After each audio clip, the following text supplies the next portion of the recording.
Assalamualaikum warahmatullahi wabarakatuh. Selamat malam para penjelajah kisah gelap.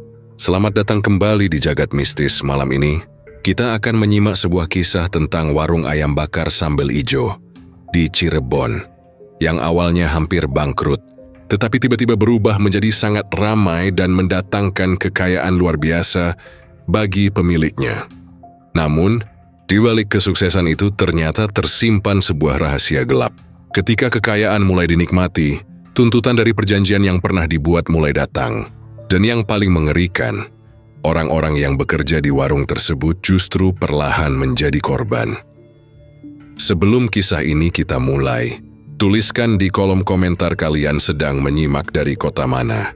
Mari kita mulai kisahnya. Di sebuah kawasan pinggiran kota Cirebon, berdiri sebuah warung sederhana yang sudah cukup lama dikenal warga sekitar. Namanya Warung Ayam Bakar Sambal Ijo Pak Rahmat. Bangunannya memang tidak terlalu besar, hanya berupa warung semi permanen dengan beberapa meja kayu, dapur di bagian belakang, dan halaman kecil yang digunakan untuk parkir motor para pelanggan. Pemiliknya bernama Rahmat. Usianya sudah menginjak 45 tahun. Sejak muda Rahmat memang sudah terbiasa berjualan makanan. Dia dikenal sebagai orang yang pekerja keras, tetapi juga memiliki keinginan besar untuk mengubah kehidupannya. Bersama istrinya Siti, Rahmat membangun warung itu sedikit demi sedikit. Mereka tidak langsung sukses. Bertahun-tahun mereka harus berjualan dari pagi sampai malam untuk mendapatkan keuntungan yang terkadang bahkan tidak cukup untuk memenuhi kebutuhan sehari-hari. Awalnya, ayam bakar buatan Rahmat cukup disukai warga sekitar. Sambal ijo racikan Siti menjadi salah satu alasan pelanggan datang kembali. Rasanya pedas, gurih, dan memiliki aroma khas yang membuat banyak orang ketagihan. Namun keadaan mulai berubah ketika memasuki beberapa bulan terakhir. Pelanggan yang biasanya datang sejak sore mulai berkurang. Meja-meja yang dulu hampir selalu penuh kini lebih sering kosong. Bahkan pada malam hari, ketika warung-warung lain di sekitar jalan tersebut mulai ramai, Warung Ayam Bakar Sambal Ijo Pak Rahmat justru terlihat sepi. Rahmat sering berdiri di depan warung sambil memandang jalan. Ia berharap ada kendaraan yang berhenti dan pelanggan yang turun untuk makan. Tetapi satu demi satu kendaraan hanya melewati warungnya. "Sepi lagi, Kang?" tanya Siti suatu sore. Rahmat hanya menghela napas.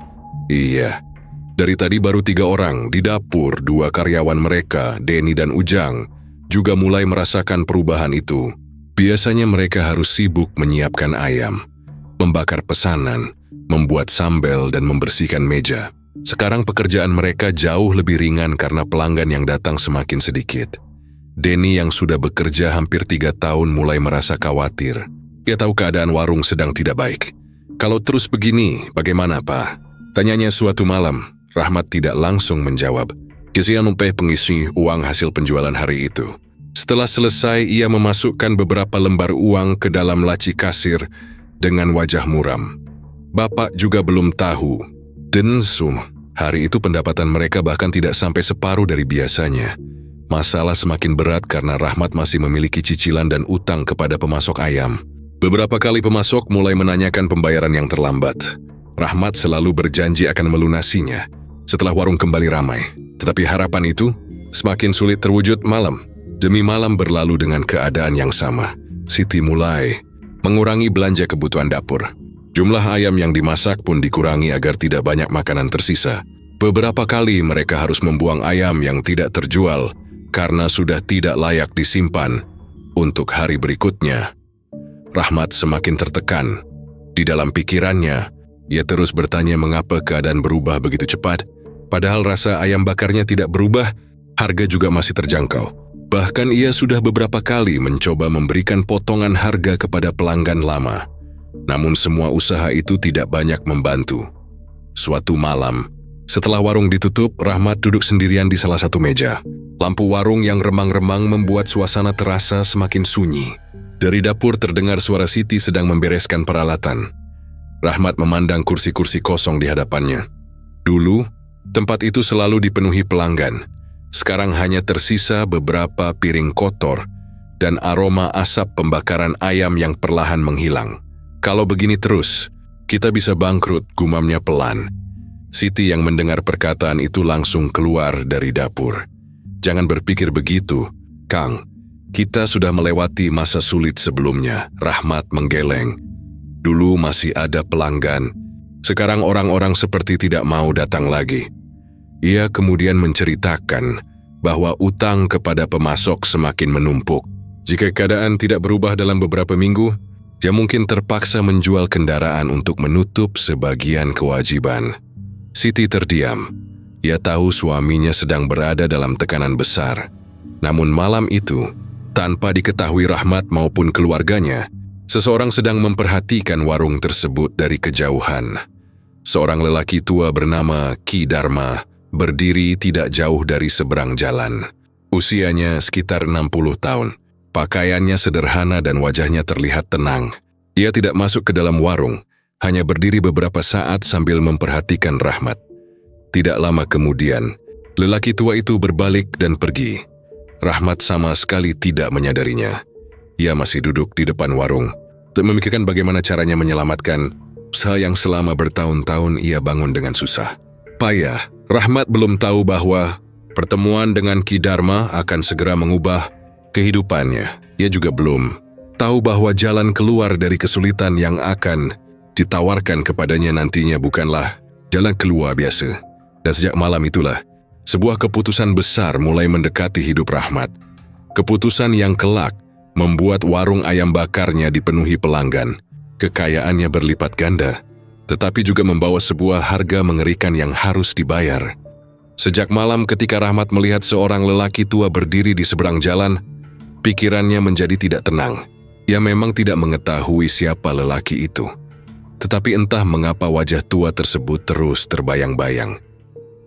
Beberapa hari kemudian, keadaan warung semakin buruk. Pelanggan yang datang bisa dihitung dengan jari. Bahkan pada malam akhir pekan yang biasanya cukup ramai, meja-meja warung ayam bakar sambal ijo Pak Rahmat tetap kosong. Deni dan Ujang hanya sibuk membersihkan meja yang sebenarnya sudah bersih. Rahmat semakin tertekan. Utang kepada pemasok ayam belum lunas. Tagihan listrik mulai menumpuk, sementara uang di laci kasir semakin sedikit. Pada suatu sore, ketika Rahmat sedang duduk sendirian di belakang warung, tiba-tiba seorang lelaki tua datang. Rahmat langsung mengenalinya.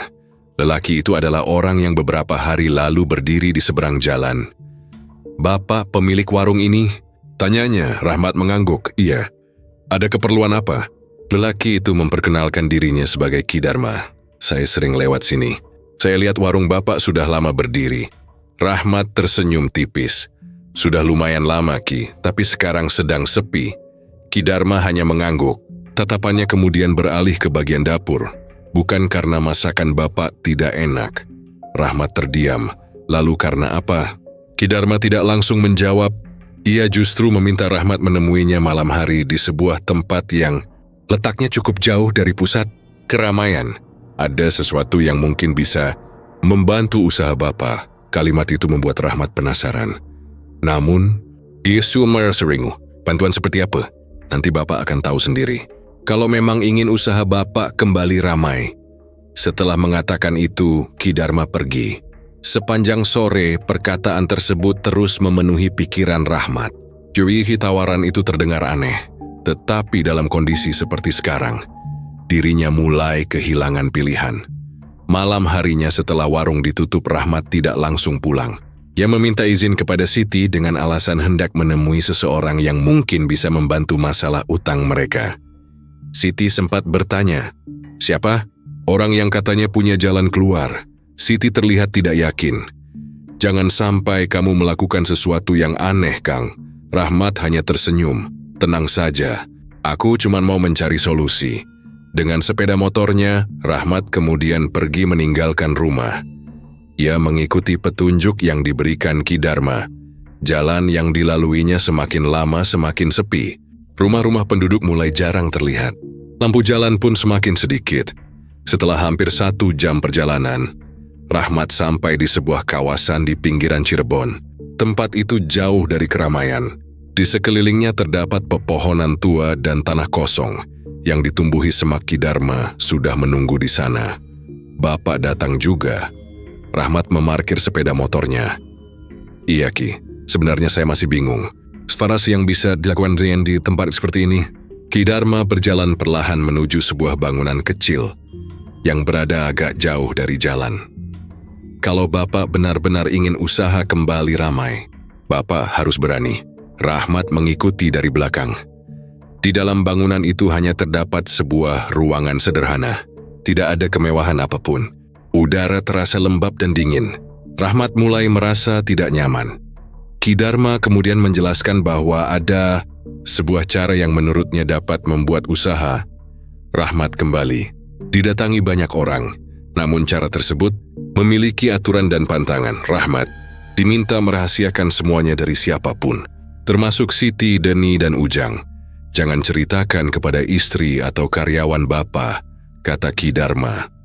Rahmat menelan ludah. Memangnya kenapa? Karena semakin banyak orang tahu, semakin besar risikonya.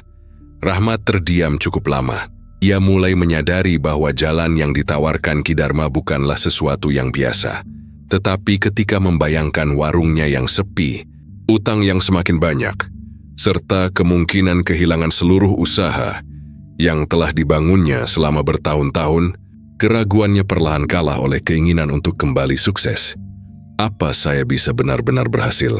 Tanya Rahmat. Ki Dharma menatapnya tajam. Kalau Bapak mengikuti semuanya, warung itu tidak akan seperti sekarang. Jawaban tersebut membuat Rahmat semakin penasaran. Malam semakin larut. Di tempat sunyi itu, Rahmat akhirnya menyetujui tawaran Ki Dharma. Ia belum memahami sepenuhnya apa yang sedang ia masuki. Dalam pikirannya yang penting adalah satu hal. Warungnya kembali ramai dan keluarganya tidak jatuh miskin. Sebelum pulang, Ki Dharma memberikan beberapa pantangan dan meminta Rahmat menjalankannya dengan disiplin. Mulai besok, jangan banyak bertanya. Jalani saja. Rahmat mengangguk. Ia kemudian meninggalkan tempat tersebut. Sepanjang perjalanan pulang, pikirannya dipenuhi harapan. Ia membayangkan warungnya kembali penuh. Uang mengalir deras, utang lunas, dan keluarganya hidup berkecukupan. Rahmat belum tahu bahwa keinginannya itu memang akan menjadi kenyataan. Namun di balik kesuksesan yang sebentar lagi datang, ada sesuatu yang sudah menunggu untuk menagih. Dan ketika penagihan itu tiba, Rahmat akan dihadapkan pada pilihan yang jauh lebih mengerikan daripada sekadar kehilangan sebuah warung. Sejak malam Rahmat mendatangi tempat Ki Dharma di pinggiran Cirebon, tidak ada satupun orang yang mengetahui apa yang sebenarnya ia lakukan di sana. Bahkan Siti hanya mengira suaminya sedang mencari seseorang yang bisa membantu mengatasi masalah warung mereka. Rahmat sendiri memilih diam. Ia mengikuti semua pantangan yang diberikan Ki Dharma dan berusaha menjalani aktivitas seperti biasa. Pagi-pagi ia tetap pergi ke pasar membeli ayam, kemudian kembali ke warung untuk membantu Siti menyiapkan bumbu. Deni dan Ujang pun tidak melihat sesuatu yang berbeda dari sikap majikannya. Namun perubahan mulai terasa pada hari berikutnya. Menjelang sore, seorang pelanggan lama datang. Namanya Pak Jaya, warga sekitar yang sudah beberapa minggu tidak pernah makan di warung Rahmat. Dia memesan 1 porsi ayam bakar sambal ijo. Masih buka, Mat? Tanyanya sambil tersenyum. Rahmat langsung terlihat senang. Masih, Pak, silakan duduk. Pesanan segera dibuat oleh Deni. Tidak lama kemudian, aroma ayam bakar memenuhi halaman warung. Pak Jaya menikmati makanannya sampai habis. Rasanya masih sama. Malah sekarang terasa lebih enak, katanya. Rahmat tersenyum lebar. Ia mengira kedatangan Pak Jaya hanyalah kebetulan. Tetapi beberapa menit kemudian, 2 sepeda motor berhenti di depan warung. 4 orang turun dan langsung masuk. Mereka memesan ayam bakar. Deni dan Ujang mulai sibuk. Tidak lama setelah itu, pelanggan lain datang, kemudian datang lagi. Satu demi satu kendaraan berhenti di depan warung. Rahmat berdiri di dekat kasir sambil memperhatikan keadaan tersebut. Wajahnya yang selama berminggu-minggu selalu murung perlahan berubah menjadi penuh harapan. Bu, lihat, katanya kepada Siti. Siti keluar dari dapur. Kenapa? Pelanggan mulai ramai. Siti melihat ke arah meja-meja yang mulai terisi. Ia tersenyum lega. Mudah-mudahan terus begini. Malam itu, warung yang biasanya sepi mendadak penuh. Deni sampai beberapa kali meminta pelanggan menunggu karena pesanan terlalu banyak. "Pak, ayamnya tinggal sedikit," teriak Deni dari dapur. Rahmat langsung menjawab, "Masak yang ada dulu. Nanti kita tambah stok." Ujang yang sedang membawa beberapa piring hanya bisa menggeleng. "Banyak banget malam ini, Pak." Rahmat tertawa kecil. Memang rezeki. Malam itu mereka pulang jauh lebih larut dari biasanya.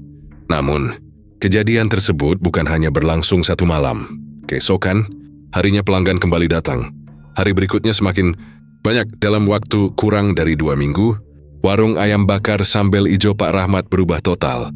Meja yang dulu sering kosong kini hampir selalu penuh. Bahkan beberapa pelanggan rela menunggu di luar karena tidak mendapatkan tempat duduk. Kabar tentang warung tersebut mulai menyebar. Ada yang mengatakan sambal ijonya semakin nikmat. Ada yang mengatakan ayam bakarnya memiliki rasa berbeda. Jadi kuala yang dikangsin tidak tahu singgau. Tetapi setiap kali melewati jalan itu mereka merasa ingin berhenti. Maka Rahmat menikmati perubahan tersebut dengan penuh kebahagiaan. Ia mulai menambah jumlah ayam yang dibeli setiap pagi. Deni dan Ujang pun semakin sibuk. Dalam satu hari, jumlah ayam yang terjual bisa berkali-kali lipat dibandingkan sebelumnya. Pendapatan Rahmat meningkat drastis. Uang yang sebelumnya sulit didapat kini masuk ke laci kasir hampir setiap malam. Untuk pertama kalinya setelah berbulan-bulan, Rahmat mampu membayar utangnya kepada pemasok. "Alhamdulillah," ucapnya ketika menyerahkan uang kepada pemasok ayam. Siti juga mulai merasa lega. Mereka tidak lagi harus menghitung uang belanja setiap hari. Namun di tengah kebahagiaan itu, Rahmat diam-diam teringat kepada Ki Dharma. Ia tahu perubahan ini tidak mungkin sekadar kebetulan. Pada suatu malam, setelah semua pelanggan pulang, Rahmat menghitung hasil penjualan. Jumlahnya membuat matanya terbelalak. Ia kemudian keluar dari warung dan berdiri sendirian di halaman. Di kejauhan, suara kendaraan masih terdengar. Rahmat tersenyum, berhasil gumamnya, tetapi senyum itu perlahan menghilang ketika ia teringat pesan Ki Dharma, "Jangan banyak bertanya, jalani." Sejauh Rahmat mencoba mengabaikan perasaan tidak nyaman tersebut baginya. Selama Kaipol warganya bisa hidup lebih baik, tidak ada alasan untuk memikirkan hal lain. Hari-hari berikutnya, dia mulai menikmati keberhasilan tersebut. Ia membeli peralatan baru untuk warung, menambah meja, memperbaiki bangunan, bahkan berencana memperluas tempat makan. Siti semakin bahagia melihat suaminya kembali bersemangat. Namun Deni mulai memperhatikan sesuatu yang aneh. Setiap kali warung mulai sangat ramai, Rahmat selalu terlihat pergi sebentar ke bagian belakang sebelum kembali ke kasir. Deni pernah bertanya, "Pak, biasanya Bapak ngapain di belakang?" Rahmat langsung menatapnya. "Tidak ada apa-apa, kamu fokus kerja saja." Deni mengangguk dan tidak bertanya lagi. Sementara itu, jumlah pelanggan terus meningkat. Warung sederhana yang beberapa minggu sebelumnya hampir bangkrut kini mulai dikenal banyak orang. Rahmat mendapatkan apa yang selama ini ia inginkan, uang, pelanggan, dan kehidupan yang jauh lebih nyaman. Tetapi ia belum sadar bahwa semakin besar kekayaan yang ia nikmati, semakin besar pula sesuatu yang kelak akan ditagihkan kepadanya. Dan tanpa disadari Rahmat, hari ketika tagihan itu datang mulai semakin dekat. Perubahan dalam kehidupan Rahmat berlangsung begitu cepat. Hanya sedalam beberapa bulan setelah warungnya kembali ramai, keadaan yang sebelumnya penuh kekhawatiran seolah berubah menjadi cerita yang berbeda. Warung ayam bakar sambal ijo miliknya hampir tidak pernah sepi. Setiap sore, kendaraan mulai memenuhi halaman warung. Kursi-kursi yang dulu sering kosong kini selalu terisi. Deni dan Ujang bahkan harus bekerja lebih cepat karena pelanggan terus berdatangan. Siti pun hampir tidak pernah meninggalkan dapur Rahmat. Yang dulu sering duduk termenung menghitung uang receh kini hampir setiap malam menghitung lembaran. Uangnya dalam jumlah besar. Ia tidak lagi memikirkan bagaimana membayar utang kepada pemasok. Semua sudah lunas, bahkan beberapa pemasok mulai memberikan kepercayaan lebih besar karena Rahmat selalu mampu membayar tepat waktu. "Alhamdulillah, akhirnya usaha kita bangkit juga," kata Siti suatu malam. Rahmat tersenyum sambil melihat tumpukan uang di hadapannya. "Bukan cuma bangkit, Bu, sekarang kita sudah jauh lebih baik." Siti mengangguk. Namun di dalam hati Rahmat, ada perasaan puas yang jauh lebih besar daripada sekadar rasa syukur. Ia mulai menikmati kehidupan yang sebelumnya hanya bisa dibayangkan. Tidak lama kemudian, Rahmat membeli sebuah mobil baru. Mobil itu diparkir di depan rumahnya yang mulai direnovasi. Tetangga-tetangga mulai memperhatikan perubahan tersebut. Rumah sederhana milik Rahmat perlahan berubah menjadi rumah yang lebih besar.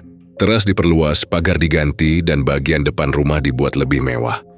Siti sebenarnya merasa semua perubahan itu terlalu cepat. Jangan terlalu banyak mengeluarkan uang. Kang, kita baru saja bangkit, Rahmat tertawa. Tenang saja, uang kita masih banyak.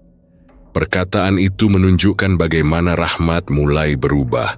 Dulu ia sangat berhati-hati mengeluarkan uang. Sekarang ia merasa tidak perlu lagi khawatir. Setiap hari pemasukan warung terus meningkat. Rahmat kemudian membeli sebidang tanah tidak jauh dari warung. Ia berencana memperluas tempat makan dan membuat area parkir yang lebih besar. Bahkan ia mulai membicarakan kemungkinan membuka cabang di daerah lain. Denny dan Ujang melihat perubahan majikannya. Dengan perasaan campur aduk, mereka ikut senang karena warung tempat mereka bekerja semakin maju. Namun mereka juga merasa Rahmat menjadi orang yang berbeda. Rahmat yang dulu sering membantu mengangkat karung beras kini jarang menyentuh pekerjaan kasar. Ia lebih sering duduk di kasir, menghitung uang, menerima pemasok, atau menemui orang-orang yang ingin bekerja sama dengannya. Suatu sore, Denny berkata kepada Ujang saat mereka sedang membersihkan meja, "Pak Rahmat sekarang beda."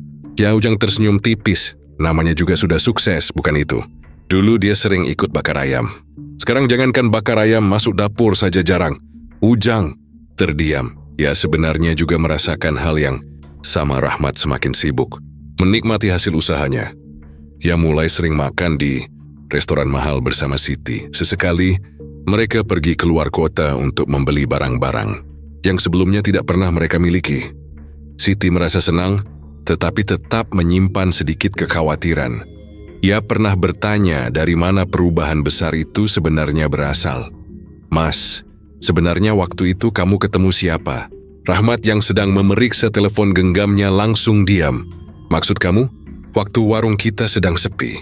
Kamu pergi malam-malam." Setelah itu semuanya berubah.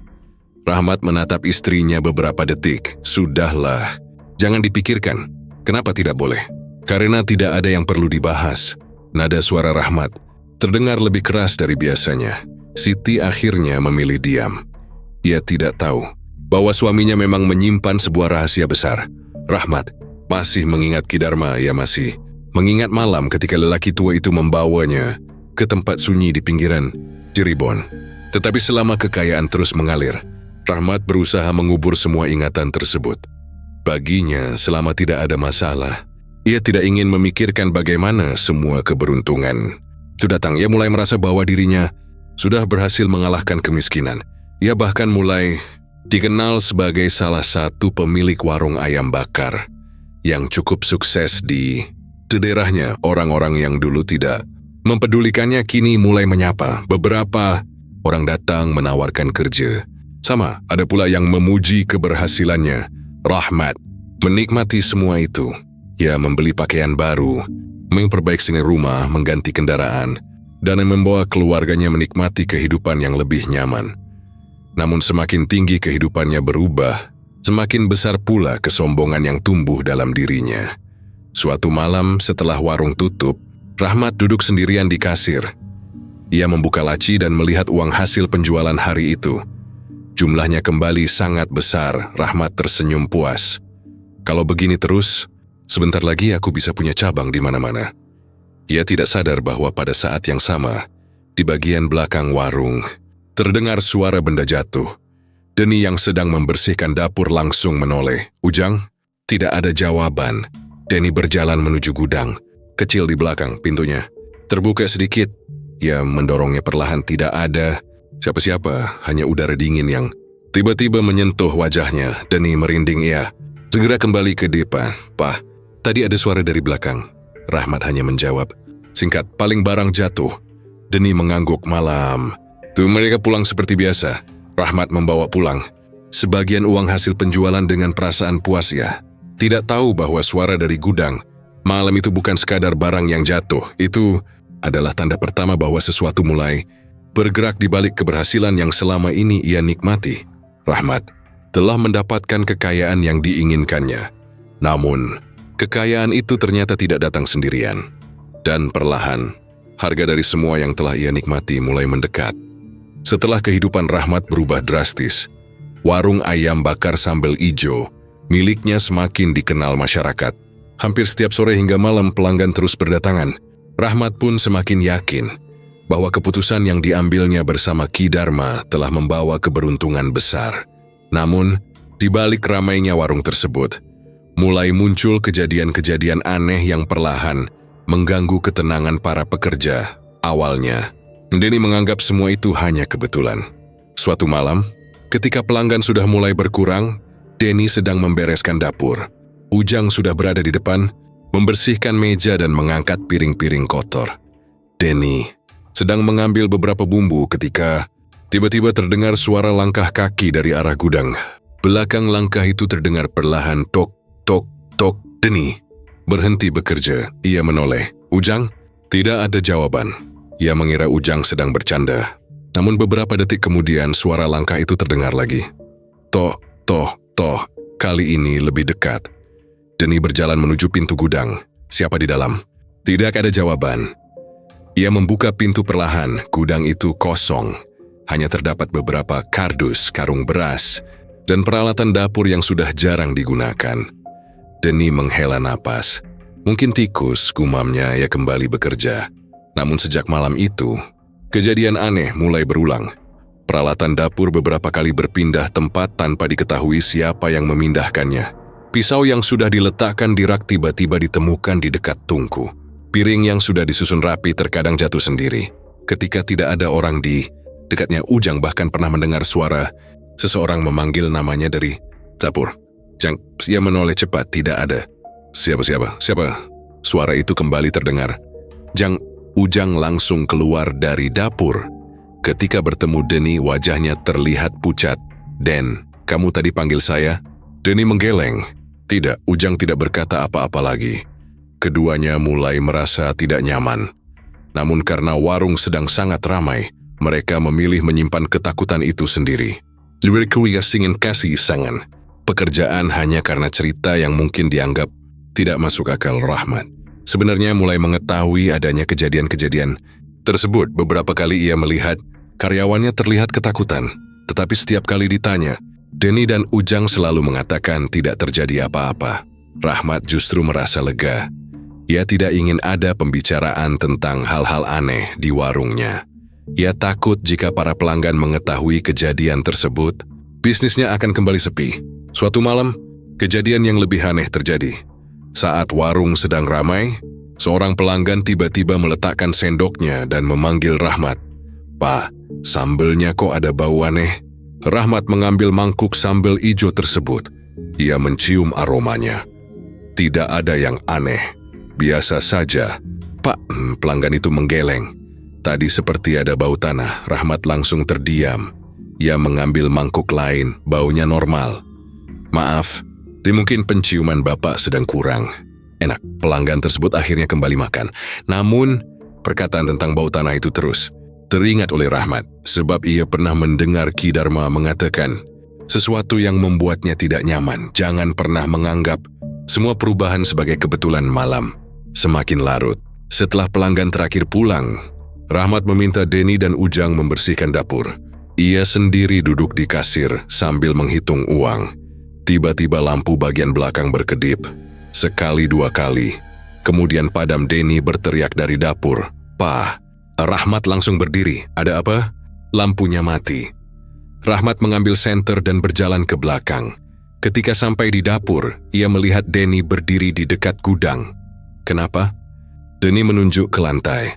"Ini Pak," Rahmat menyorotkan senter di lantai. Terdapat jejak kaki basah. Jejak tersebut bermula dari pintu gudang dan mengarah ke dapur. Padahal, malam itu tidak hujan. Rahmat terdiam. Denny menatap wajah majikannya. "Pak, ini siapa yang masuk?" Rahmat tidak menjawab. Ia mengikuti jejak tersebut. Semakin dekat ke tungku, jejak itu semakin samar, kemudian hilang begitu saja. Rahmat merasakan tengkuknya merinding. Untuk pertama kalinya, Ia tidak bisa menganggap kejadian tersebut sebagai kebetulan. Ia teringat kepada Ki Dharma. Namun Rahmat segera menekan pikirannya sendiri. "Sudah, jangan dibahas," katanya. Denny terlihat bingung. "Tapi, Pak, Bapak bilang jangan dibahas." Nada suara Rahmat terdengar tegas. Denny akhirnya diam. Rahmat kemudian memeriksa gudang. Tidak ada apapun. Tetapi ketika ia hendak menutup pintu, dia mendengar suara pelan dari dalam Rahmat. Tubuh Rahmat langsung kaku. Ia menoleh, tidak ada siapa-siapa. Namun, suara itu terdengar sangat jelas, seolah seseorang berdiri tepat di belakangnya. Rahmat segera menutup pintu gudang. Malam itu, ia tidak menceritakan kejadian tersebut kepada Siti. Ia juga tidak menghubungi Ki Dharma. Rahmat memilih berpura-pura tidak terjadi apa-apa. Sebab selama warung tetap ramai dan uang terus mengalir, ia merasa masih bisa mengendalikan semuanya.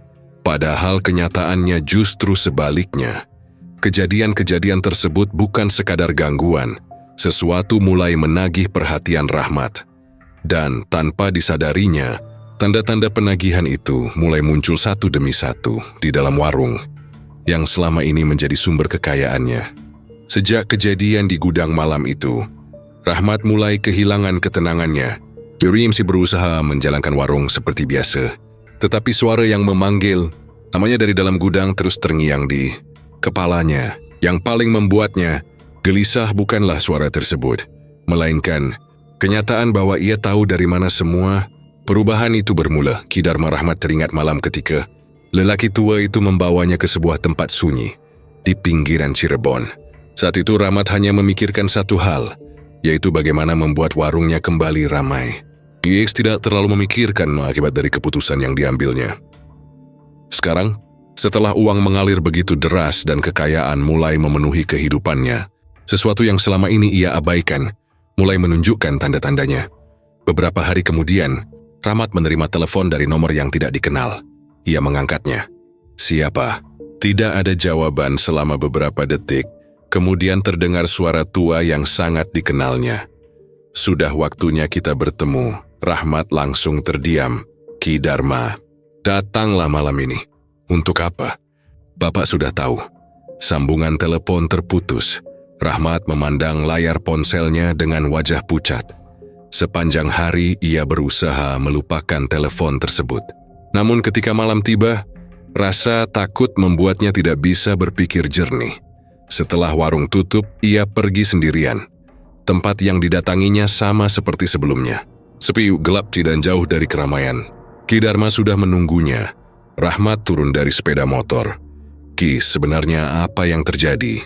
Ki Dharma hanya memandangnya. "Bapak sudah menikmati hasilnya, bukan?" Rahmat terdiam. Warung ramai. Rumah diperbaiki. Mobil baru. Tanah bertambah.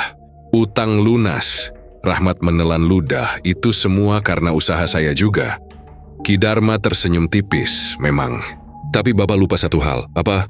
"Tidak ada yang gratis." Rahmat mulai merasa tidak nyaman. Waktu itu Ki tidak menjelaskan seperti ini. "Saya sudah menjelaskan bahwa ada perjanjian." Rahmat menggeleng. "Saya cuma ingin warung saya ramai. Saya tidak pernah meminta sesuatu yang buruk." Ki Dharma menatapnya cukup lama. "Bapak ingin kekayaan. Bapak mendapatkannya." Rahmat terdiam, tapi sekarang waktunya membayar. Kalimat itu membuat dada Rahmat terasa sesak. "Bayar dengan apa?" Ki Dharma tidak langsung menjawab. Ia hanya berkata pelan, dengan sesuatu yang memiliki nilai bagi perjanjian itu. Rahmat mulai memahami maksud perkataan tersebut. "Jangan bilang." Ki Dharma mengangguk. Rahmat mundur satu langkah. "Tidak, saya tidak mau." "Kalau begitu, hentikan semuanya." Rahmat terdiam. Ia tahu maksud Ki Dharma.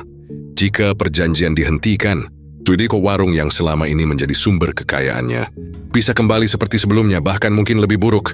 Rahmat memikirkan rumah barunya, mobilnya dot tanah, yang sudah dibelinya, uang yang sekarang tersimpan. Semua itu tiba-tiba terasa seperti berada di ujung kehancuran.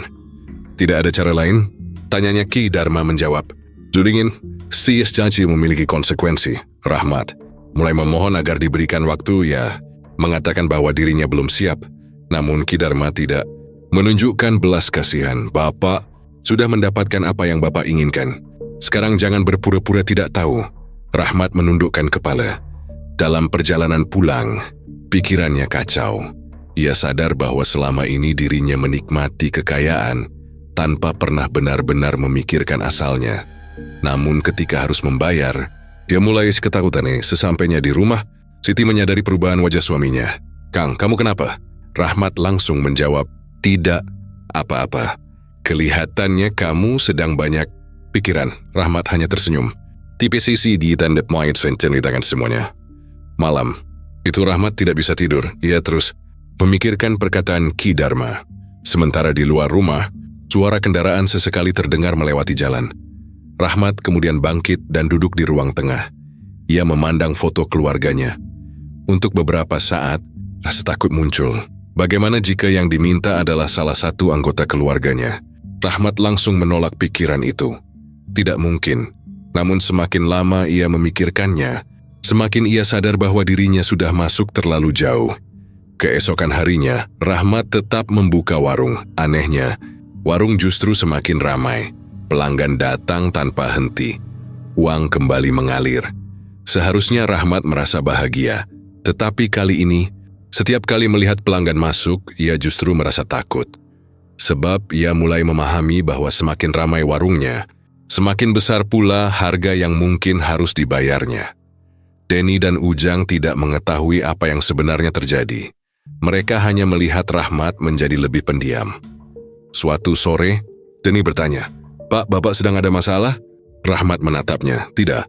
Kalau ada masalah, bilang saja, Pak." Rahmat tidak menjawab. Tatapannya justru tertuju kepada Denny beberapa detik lebih lama dari biasanya. Kemudian ia memalingkan wajah. "Sudah, kamu kerja saja." Denny kembali ke dapur. Rahmat tetap berdiri di tempatnya. Untuk pertama kalinya, sebuah pikiran gelap mulai muncul dalam benaknya. Jika bukan keluarganya, mungkin ada orang lain yang bisa menggantikan dirinya. Rahmat merasa jijik dengan pikirannya sendiri. Namun di sisi lain, Julius Maestia sanggup kehilangan semua kekayaan yang telah dinikmatinya. Malam itu, Rahmat kembali menerima pesan dari Ki Dharma. Jangan terlalu lama menunda. Rahmat membaca pesan tersebut berkali-kali. Tangannya gemetar. Ia tahu waktunya semakin dekat. Dan sejak saat itu, hubungan Rahmat dengan Denny dan Ujang perlahan mulai berubah, bukan karena mereka melakukan kesalahan, melainkan karena Rahmat mulai melihat kedua karyawannya bukan lagi sebagai orang yang bekerja bersamanya. Ia mulai melihat mereka sebagai kemungkinan jalan keluar dari perjanjian yang telah dibuatnya sendiri. Sementara warung tetap ramai, Rahmat mulai kehilangan sesuatu yang jauh lebih penting daripada uang nurani. Sejak pertemuan terakhir dengan Ki Dharma, Rahmat tidak lagi menjadi orang yang sama. Dia masih datang ke warung setiap pagi, masih tersenyum kepada pelanggan, dan masih menghitung uang hasil penjualan seperti biasanya. Dari luar, tidak ada yang berubah. Namun di dalam dirinya, terjadi pertarungan yang semakin berat. Rahmat tahu bahwa perjanjian yang pernah dibuatnya mulai menuntut sesuatu. Ia sudah diberi waktu, tetapi Ki Dharma telah mengingatkannya bahwa penagihan tidak bisa ditunda selamanya. Yang membuat Rahmat semakin takut.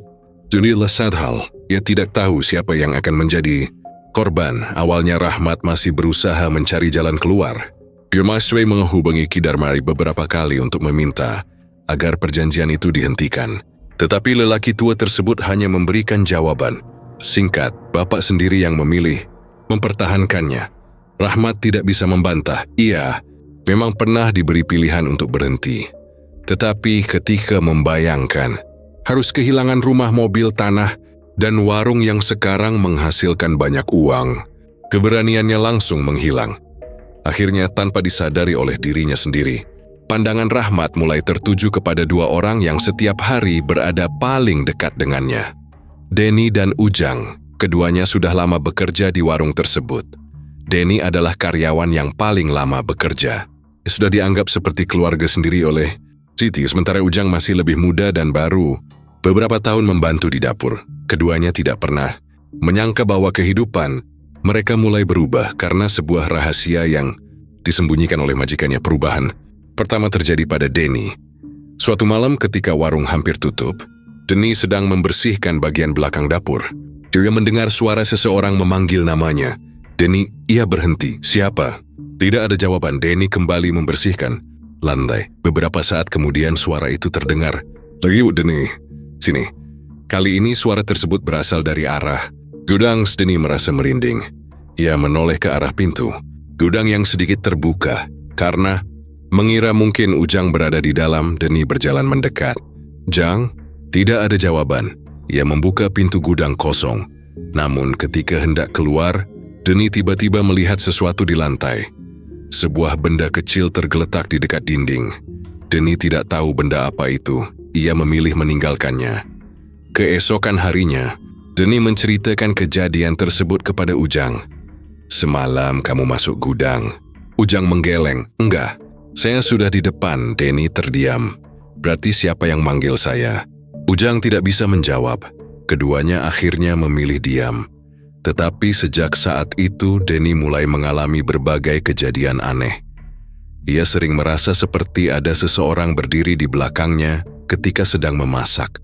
Beberapa kali ia mencium bau tanah basah dari arah gudang. Bahkan pernah suatu malam ia melihat bayangan seseorang melewati pintu dapur. Ketika diperiksa, tidak ada siapa-siapa. Denny mulai merasa takut. Ia kemudian meminta izin kepada Rahmat untuk pulang lebih awal. Pak, saya akhir-akhir ini sering merasa tidak enak badan.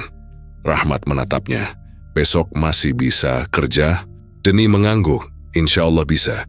Rahmat terdiam cukup lama. Seharusnya ia merasa kasihan. Namun di dalam pikirannya, muncul sesuatu yang membuatnya sendiri merasa takut. Denny mulai menyedih orang pertama yang dianggap cocok oleh Rahmat. Membenci pikirannya sendiri, tetapi rasa takut kehilangan kekayaan ternyata jauh lebih kuat. Tidak lama kemudian, Ujang juga mulai mengalami kejadian serupa. Suatu malam, ketika mengambil stok ayam dari gudang belakang, Ujang mendengar suara langkah kaki. Tepat di belakangnya, ia menoleh. Kosong ya. Pikir repeat langkah. Namun suara langkah tersebut terus mengikuti tok Ujang. Langsung keluar dari gudang dan menutup pintunya. Ketika sampai di dapur, wajahnya pucat. Denny yang melihatnya langsung bertanya, "Kenapa Jang? Kayaknya ada orang di belakang." Denny ikut melihat ke arah gudang. Siapa? Saya enggak tahu. Mereka kemudian memanggil Rahmat. Rahmat datang dan membuka gudang. Tidak ada apapun.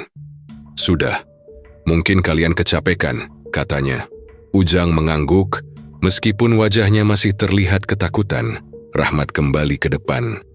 Namun setelah berjalan beberapa langkah, ia berhenti. Untuk sesaat, ia merasa sangat bersalah. Denny dan Ujang tidak pernah melakukan kesalahan kepadanya. Mereka justru membantu membangun warung sampai menjadi besar. Tetapi, sekarang Rahmat mulai mempertimbangkan mereka sebagai bagian dari harga yang harus dibayar. Malam itu, Rahmat duduk sendirian di kasir. Ia melihat Denny dan Ujang bekerja di dapur. Keduanya tertawa kecil sambil menyiapkan pesanan pelanggan. Rahmat menundukkan kepala. Dalam hatinya muncul pertanyaan yang terus menghantui. Apakah kekayaan memang sepadan dengan nyawa seseorang? Namun ketika melihat pelanggan yang terus berdatangan dan uang yang semakin banyak, keraguan itu kembali melemah. Beberapa hari kemudian, Rahmat kembali menemui Ki Dharma. "Ki, jangan mereka." Ki Dharma menatapnya tanpa ekspresi. "Kenapa?" "Mereka sudah lama bekerja dengan saya. Kalau bukan mereka, siapa?" Rahmat terdiam. Ki Dharma melanjutkan. "Bapak, Teningsbi terus meminta wat." Rahmat menundukkan kepala. "Saya butuh beberapa hari lagi. Waktunya hampir habis." Rahmat akhirnya kembali ke warung dengan pikiran kacau. Sejak hari itu, sikapnya kepada Denny dan Ujang berubah semakin aneh. Ia mulai sering meminta Denny bekerja sendirian di bagian belakang. Ia juga mulai memberi Ujang tugas-tugas yang sebelumnya tidak pernah diberikan Denny. Lan Zeng mulai menyadari perubahan tersebut. "Menurut kamu, Pak Rahmat kenapa?" tanya Ujang. Denny menggeleng. "Saya juga enggak tahu. Mereka tidak mengetahui bahwa di balik sikap aneh Rahmat terdapat sebuah keputusan yang sedang dipersiapkan." Rahmat sudah memilih untuk miristing sesuai dengan Ano, dan untuk mempertahankan semuanya, Sireng harus membayar harga dari perjanjian tersebut. Kini Denny dan Ujang mulai berada tepat di tengah-tengah ancaman itu. Mereka belum tahu siapa yang akan menjadi korban. Tetapi Rahmat mulai tahu dan malam berikutnya, ia akan mengambil keputusan yang tidak mungkin lagi ditarik kembali. Malam itu, warung ayam bakar Sambal Ijo Pak Rahmat masih dipenuhi pelanggan. Dari luar suasananya terlihat seperti malam-malam biasa. Asap dari panggangan mengepul, aroma ayam bakar memenuhi udara, dan suara pelanggan bercampur dengan bunyi piring serta sendok. Namun di balik kesibukan tersebut, Rahmat justru terlihat gelisah. Sejak pagi, ia menerima pesan dari Ki Dharma. Waktunya sudah tiba. Hanya 4 kata, tetapi pesan itu membuat tangan Rahmat gemetar. Ia tahu, tidak ada lagi alasan untuk menghindar. Selama berbulan-bulan, ia telah menikmati kekayaan yang datang secara tiba-tiba. Utangnya lunas, rumahnya direnovasi, mobil baru terparkir di halaman, dan tanah di sekitar warung telah berhasil dibelinya. Semua itu membuat Rahmat semakin takut kehilangan. Malam semakin larut. Sekitar pukul 11, pelanggan terakhir mulai meninggalkan warung. Denny dan Ujang membereskan meja. Siti sudah pulang lebih dulu karena merasa lelah. Rahmat kemudian melihat ke arah Denny. Denny menoleh. "Iya Pak, tolong cek stok ayam di gudang belakang. Besok kita harus belanja lebih banyak." Denny mengangguk. "Sekarang Pak?" "Iya, sekalian lihat barang-barang di sana." Denny mengambil senter lalu berjalan menuju gudang. Rahmat berdiri diam di dekat kasir. Jantungnya berdegup semakin cepat. Denny membuka pintu gudang. "Pak, ayam tinggal sedikit." Rahmat menjawab dari kejauhan, "Coba cek bagian belakang." Denny masuk lebih dalam. Beberapa detik kemudian terdengar suara benda jatuh. Brak! Ujang langsung menoleh. "Denny!" Tidak ada jawaban. Ujang kemudian berjalan menuju gudang. Rahmat tetap berdiri di tempatnya. Wajahnya pucat. Ia tahu sesuatu sedang terjadi. Ujang masuk ke dalam. Dan suasana tiba-tiba sangat sunyi. Kemudian Ujang keluar dengan wajah ketakutan. "Pak, Denny tidak ada." Rahmat berpura-pura terkejut. "Bagaimana mungkin? Tadi saya dengar suara dari dalam." Rahmat berjalan mendekati. Sudah ia membuka pintu dan menyorotkan. Center dot tidak ada siapa-siapa. Hanya beberapa karung dan kardus yang berserakan. Denny benar-benar menghilang. Ujang mulai panik. "Kita cari di belakang." "Pak." Rahmat mengangguk. Mereka mencari ke sekitar warung, halaman, bahkan jalan di belakang bangunan. Namun Denny tidak ditemukan. Rahmat kemudian mengatakan bahwa mungkin Denny pergi karena ada urusan mendadak. Ujang merasa tidak yakin. "Tidak mungkin." "Pak, sandalnya masih ada." Rahmat terdiam. Memang benar sandal. Denny masih terletak di depan gudang. Tetapi ia tetap memaksa Ujang untuk tidak berpikir macam-macam. "Besok kita cari lagi." Malam itu Rahmat pulang dengan wajah pucat. Di dalam hatinya, ia tahu bahwa penagihan telah terjadi. Namun anehnya, setelah kejadian itu, warungnya justru semakin ramai. Keesokan harinya, pelanggan datang lebih banyak dari biasanya. Rahmat menerima kenyataan tersebut dengan perasaan campur aduk. Ia kehilangan Denny, tetapi kekayaannya tetap aman, bahkan pendapatannya semakin besar. Rahmat mencoba meyakinkan dirinya bahwa semua itu hanyalah kebetulan. Namun beberapa hari kemudian, Ki Dharma datang ke warung. Ia tidak memesan makanan, ia hanya berdiri di depan Rahmat. "Sudah selesai." Rahmat menatapnya. "Denny." Ki Dharma tidak menjawab secara langsung. "Bapak sudah memilih." Rahmat menundukkan kepala. "Jadi setelah ini selesai?" Ki Dharma justru tersenyum tipis. "Belum tentu." Rahmat mengangkat wajah. "Maksud Ki?" "Perjanjian tidak berhenti hanya karena satu orang." Rahmat langsung terdiam. "Kalau Bapak tetap menginginkan warung ini ramai, penagihan akan terus berjalan." Kalimat tersebut membuat Rahmat merasa seluruh tubuhnya dingin. "Berarti masih waduh?" Ki Dharma hanya berkata, "Selama Bapak mempertahankan apa yang sudah Bapak dapatkan." Setelah lelaki tua tersebut pergi, Rahmat berdiri terpaku. Ia baru menyadari bahwa dirinya telah membuat kesalahan yang jauh lebih besar daripada yang pernah dibayangkannya. Denny mungkin sudah menjadi korban dari perjanjian itu, tetapi penagihan belum selesai. Beberapa minggu kemudian, Ujang mulai merasa tidak aman. Ia meminta berhenti bekerja. "Pak, saya mau pulang kampung." Rahmat menatapnya. "Kenapa?" "Saya merasa ada yang tidak beres di sini." Rahmat tidak menjawab. Ujang melanjutkan. Saya takut kejadian yang menimpa Denny akan terjadi kepada saya." Mendengar kalimat itu, Rahmat hanya terdiam. Dalam hatinya, ia sebenarnya ingin mengatakan agar Ujang pergi sejauh mungkin. Namun keserakahan kembali mengalahkan rasa bersalahnya. Kalau mau berhenti, tunggu sampai akhir bulan. Ujang akhirnya mengangguk. Namun keputusan itu menjadi kesalahan terakhirnya. Malam berikutnya, ketika warung sudah tutup, Ujang kembali mengalami kejadian aneh. Dia mendengar suara Denny memanggil namanya dari arah gudang. Ujang membeku. Suara itu terdengar sangat jelas. Ia tahu suara tersebut. Itu suara Denny. "Den." Tidak ada jawaban. Ujang mundur perlahan. Kemudian pintu gudang terbuka sendiri. Ujang berlari ke depan. Namun malam itu, tidak ada seorang pun yang mengetahui apa yang sebenarnya terjadi setelahnya. Keesokan paginya, Ujang juga tidak masuk kerja. Rahmat kembali menemukan warung dalam keadaan sepi dari kedua karyawannya. Ia hanya berdiri di depan dapur dengan wajah kosong. Denny telah menghilang. Kini, Ujang juga tidak diketahui keberadaannya. Namun, warung tetap ramai, uang tetap mengalir. Rahmat mendapatkan semua yang pernah diinginkannya. Tetapi untuk pertama kalinya, ia sadar bahwa kekayaan tersebut bukan lagi sebuah keberuntungan. Kekayaan itu telah berubah menjadi rantai, dan setiap kali rantai tersebut menuntut bayaran, Rahmat harus menyerahkan sesuatu yang tidak bisa dikembalikan. Ia telah memilih kekayaan, dan sebagai gantinya, karyawannya menjadi tumbal. Namun penagihan terakhir ternyata belum benar-benar berakhir. Setelah Denny dan Ujang menghilang tanpa kabar, warung ayam bakar sambal ijo Pak Rahmat justru semakin ramai. Tidak ada satu pun pelanggan yang mengetahui apa yang sebenarnya terjadi di balik dapur warung tersebut. Setiap sore, kendaraan terus berdatangan. Meja-meja hampir selalu penuh. Pesanan ayam bakar tidak pernah berhenti. Rahmat semakin kaya. Namun berbeda dengan masa ketika kesuksesan itu baru dimulai. Kini setiap suara pelanggan yang tertawa justru terasa seperti suara yang mengingatkannya pada dosa yang telah ia lakukan. Dia masih mengingat Denny. Ia masih mengingat Ujang dan kedua orang itu pernah bekerja bertahun-tahun membantunya membangun warung. Mereka ikut berjuang ketika warung masih sepi.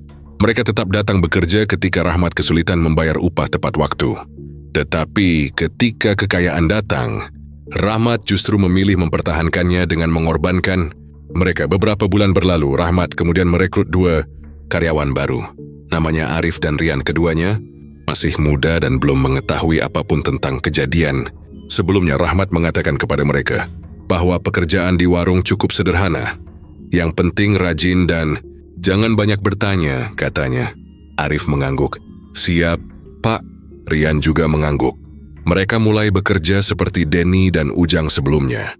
Pada awalnya tidak ada kejadian aneh. Namun memasuki minggu kedua, Arif mulai mengeluh. "Pak, kenapa bagian belakang warung ini dingin sekali?" Rahmat yang sedang menghitung uang langsung berhenti. "Dingin?" "Iya, padahal dapurnya panas." Rahmat hanya menjawab singkat. "Mungkin kamu belum terbiasa." Arif tidak banyak bertanya. Beberapa malam kemudian, Rian mengatakan bahwa ia mendengar suara langkah kaki dari gudang. Rahmat kembali. Pura-pura tidak tahu, jangan dipikirkan. Namun Rahmat sebenarnya sudah mengetahui apa yang sedang terjadi. Ia tahu tanda-tanda tersebut. Ia pernah melihatnya sebelum Denny menghilang. Malam itu Rahmat kembali menerima pesan dari Ki Dharma. Penagihan belum selesai. Rahmat membaca pesan tersebut dengan tangan gemetar. Ia mulai menyadari bahwa selama sore warung siswa dan weekend terus mengalir. Tuntutan itu tidak akan pernah berhenti. Rahmat sebenarnya ingin menghentikan semuanya. Ia pernah mencoba menutup warung selama beberapa hari. Tetapi ketika warung ditutup, kejadian aneh mulai muncul di rumahnya. Uang yang disimpannya tiba-tiba berkurang. Mobilnya mengalami kerusakan. Rumahnya mulai mengalami gangguan yang tidak dapat dijelaskan. Bahkan suatu malam, Rahmat mendengar suara seseorang memanggil dari luar kamarnya. "Rahmat." Ia membuka pintu, tidak ada siapa-siapa. Sejak saat itu, Rahmat semakin takut menghentikan usaha tersebut. Ia kembali membuka warung. Dan seperti sebelumnya, pelanggan langsung berdatangan. Rahmat kembali mendapatkan uang. Namun setelah itu, kejadian terhadap karyawan baru mulai terjadi. Arif tiba-tiba jatuh sakit. Rian mengalami mimpi buruk setiap malam. Kemudian suatu malam, Arif tidak kembali setelah pergi ke gudang. Rian menjadi ketakutan. Ia mendatangi Rahmat. "Pak, Joyce mau berhenti." Rahmat menatapnya. "Kenapa?" "Saya takut." "Takut apa?" Rian tidak menjawab. Ia hanya berkata bahwa dirinya sudah melihat sesuatu di belakang warung.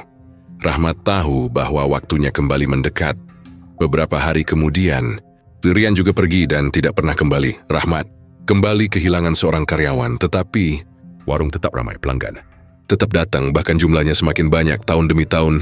Berlalu, karyawan datang silih berganti, sebagian bertahan beberapa bulan, sebagian lainnya pergi secara tiba-tiba. Ada yang mengatakan ingin pulang kampung, ada yang mengaku mendapat pekerjaan baru, ada pula yang tidak pernah kembali setelah bekerja pada malam. Tentu, Rahmat tidak pernah menceritakan kebenaran kepada siapa. Polisi tetap membuka warung, tetap menghitung uang, tetap menikmati kekayaan, namun kehidupannya perlahan berubah menjadi penuh ketakutan. Setiap kali menerima karyawan baru, ia tidak lagi melihat mereka sebagai manusia yang harus dilindungi. Ia justru mulai bertanya dalam hati, siapa yang akan menjadi korban berikutnya? Siti akhirnya menyadari bahwa suaminya menyimpan sesuatu yang sangat besar. Suatu malam, Joy bertanya, "Oh Kang, sebenarnya apa yang terjadi di warung kita?" Rahmat terdiam lama. "Tidak ada apa-apa, jangan bohong. Sudah terlalu banyak orang yang pergi dan tidak pernah kembali." Rahmat tidak mampu menjawab. Air matanya mulai jatuh. Untuk pertama kalinya, Jum mengakui bahwa semua kekayaan tersebut memiliki harga yang sangat mengerikan. Siti memandang suaminya dengan kecewa. "Kalau memang begitu, kenapa kamu masih mempertahankannya?" Rahmat hanya menundukkan kepala. Ia tidak punya jawaban, karena jauh di dalam hatinya, ia masih takut kehilangan semua yang telah dimilikinya. Warung tersebut terus berdiri. Bangunannya semakin besar. Namanya semakin terkenal. Pelanggan semakin ramai. Tetapi di balik kesuksesan itu, terdapat rahasia yang tidak pernah diketahui oleh orang-orang yang datang menikmati. Tina yang bakar sambal ijo. Mereka hanya melihat warung yang sukses. Mereka tidak melihat orang-orang yang hilang. Mereka tidak mengetahui bahwa setiap kesuksesan, Rahmat memiliki cerita gelap yang terus berulang. Dan sampai bertahun-tahun kemudian, Rahmat tetap membuka warung tersebut. Kekayaannya tidak pernah benar-benar hilang. Namun penagihan juga tidak pernah berhenti. Setiap kali seorang karyawan baru datang, Rahmat selalu merasa takut. Karena ia tahu, selama perjanjian itu masih dipertahankan, akan selalu ada harga yang harus dibayar. Warung ayam bakar sambal ijo.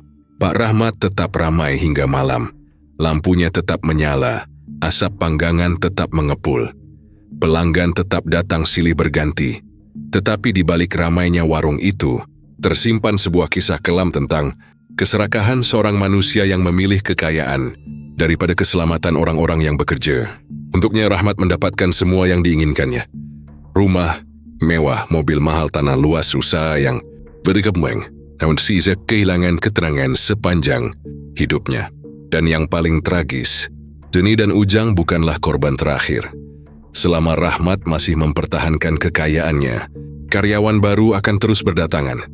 Dan bersama mereka, penagihan itu akan terus berlanjut. Sebab bagi Rahmat, pesugihan tersebut bukan lagi sekadar jalan menuju kekayaan. Ia telah berubah menjadi perjanjian yang tidak pernah selesai. Sebuah perjanjian yang membuat warung tetap ramai, tetapi menuntut tumbal karyawan, satu demi satu.